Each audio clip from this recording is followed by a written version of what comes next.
কোকৰাঝাৰত অলপ মিছেছৰ এক্সামৰ কাৰণে আহিছিলোঁ। বড়োলেণ্ড টেৰিটৰি আমাৰ ভাবিলোঁ সোমাই যাওঁ। বহুত মনোমোহা দৃশ্য দেখি খুবেই ভাল লাগিলে। ইমান ধুনীয়া চাফা কোকৰাঝাৰখন।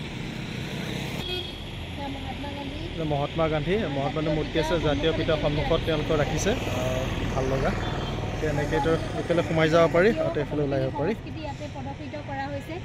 জনজাতীয় সংস্কৃতি, অসমৰ গোটেইখিনি সংস্কৃতি ইয়াতে তেওঁলোকে সন্মুখৰ ৱালতে সজাই ৰাখিছে।